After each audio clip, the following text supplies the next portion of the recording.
So this is our third annual art show that we've put on. So Hidden Cultures was about how we could have an opportunity to kind of discuss where you're from or what you do and what your traditions are and how you want to appreciate and not appropriate.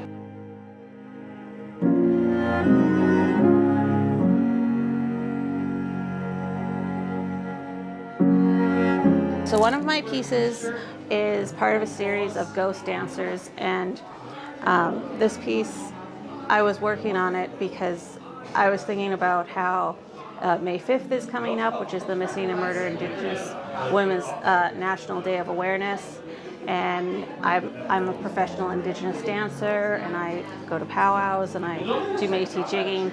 And so I was working on this piece about like spirit dancers dancing in the sunrise, and how sometimes when I'm dancing I feel like I'm actually with my ancestors and with my grandmothers, and that makes me think of my mother who taught me how to dance. So that's what I was incorporating into this work.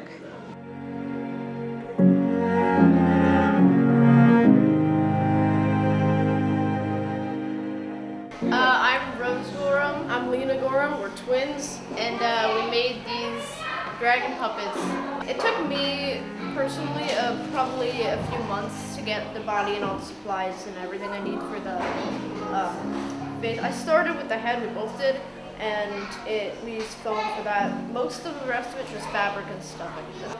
I found a YouTube video that someone had made some really impressive, like a really impressive one of these, and I was like, I want to do that. So I just sort of jumped in, and it turned out like this, and I'm very happy with it.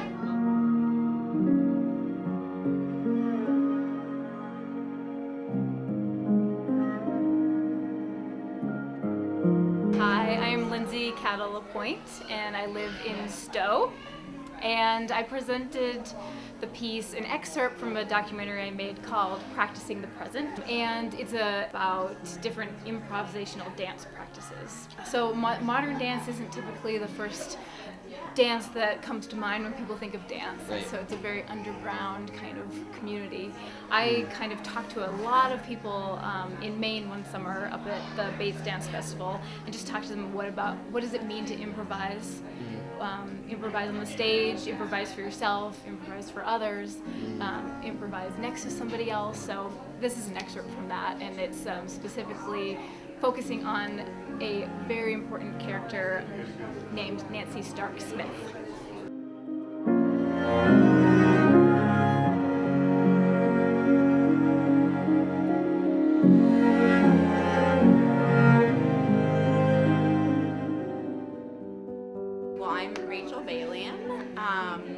It's really nice to be here. This is my third year doing the NASDA shows, and I love sort of the questions they pose with the title, and then what that makes you sort of start thinking about and looking for. This is my piece, Reflection. I did it based on a photograph I took in Ecuador of an indigenous group having a ceremonial dance that they invited us to watch. It's actually a dry etching plate that eventually it's meant to go through a printing press to make a print on paper.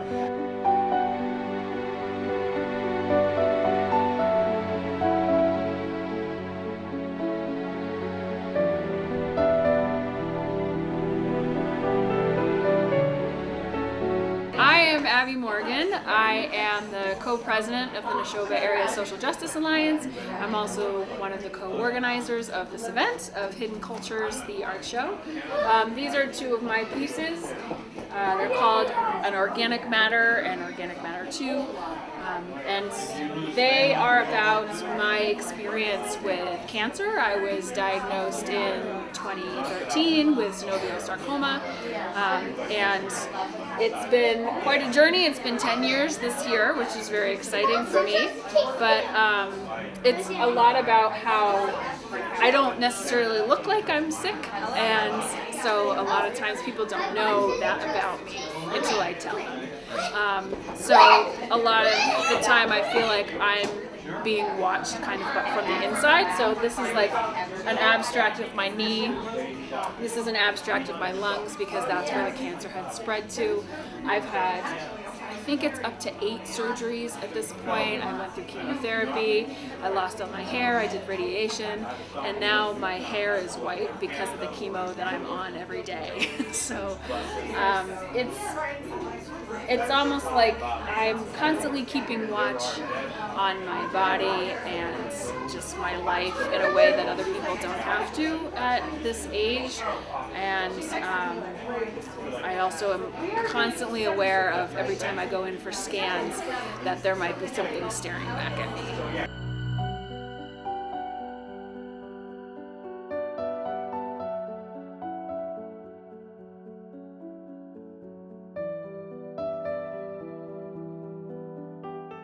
My 8-year-old son, who's a little too shy to be interviewed himself, he made this piece with me. Well, he actually did most of it, and so it was, we were talking about, like, we go to powwows every year, but as he's such a small kid, like, he doesn't actually remember, like, the specific details all the time, but he remembers, he has such a good feeling about it, so when we talk about it, he loves it, but he doesn't remember the details. And also, he keeps outgrowing all of his powwow outfits, so he made this painting so that I will eventually make him this outfit in real life so that he can go dancing and learn as I'm teaching him our traditional way of dancing.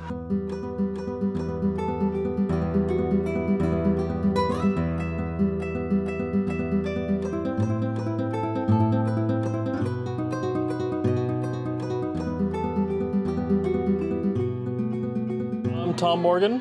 I'm a professional chemist.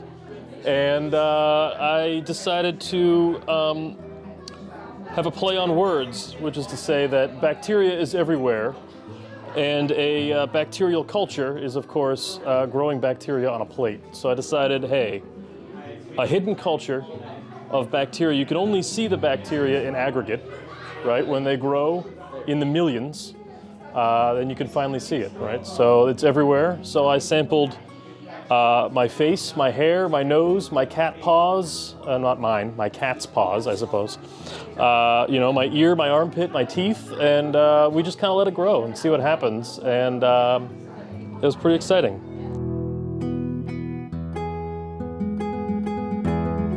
I'm Tim Ahern. I'm a local Stowe artist, and this is some stuff from my sketchbook, and I tore the pages out and put them on a frame, and I'm excited to be here. Yeah, I'm really into like fantasy books and the borrowers, and when I heard hidden cultures, I just went and tried to find every like creature that could be hidden or secretively hiding in nature or something, and I wanted to kind of create like a field guide for hidden creatures, hidden fantasy creatures, so.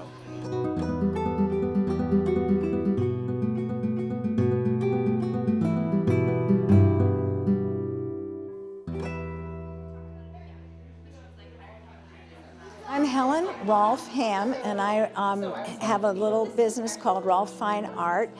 This is a painting that I call the Moors of Scotland, and I painted it specifically for this exhibit to support Abby and Anna in their adventure here with hidden cultures. And I wrote Abby and I said, I don't think my culture is very hidden. I think it's pretty out there. So what can I do? And she said, well, think about your background, think about who you are.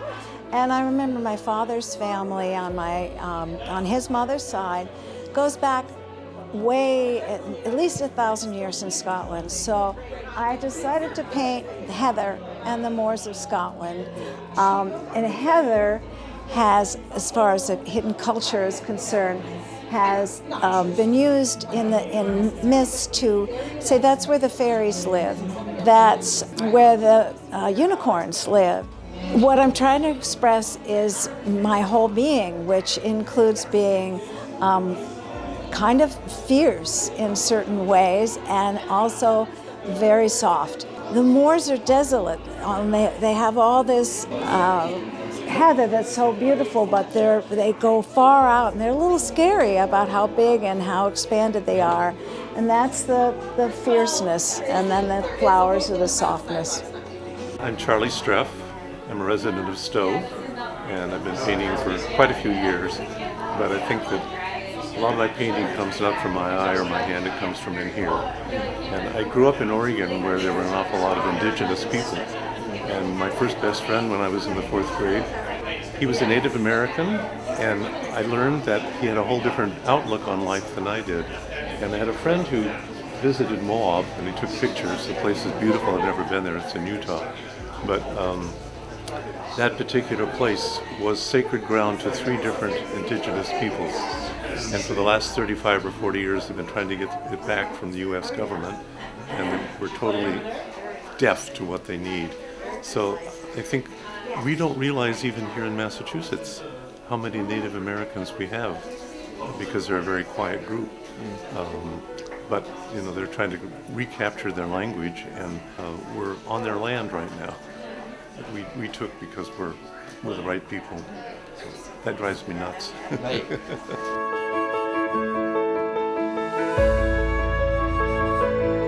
My name's Shirley Belts. I live here in Stowe. I've lived here for 6 years.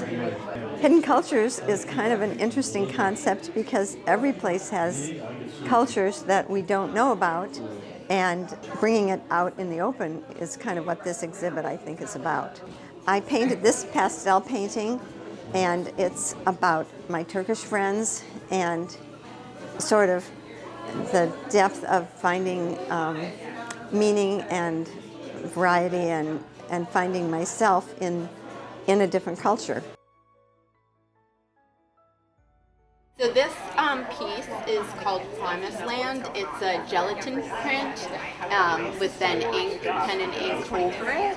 And it's part of a series that I did about the Armenian genocide, that's my heritage, and sort of abstractly illustrating the walks through the desert, but simplifying it so that hopefully it draws the viewer in even without knowing.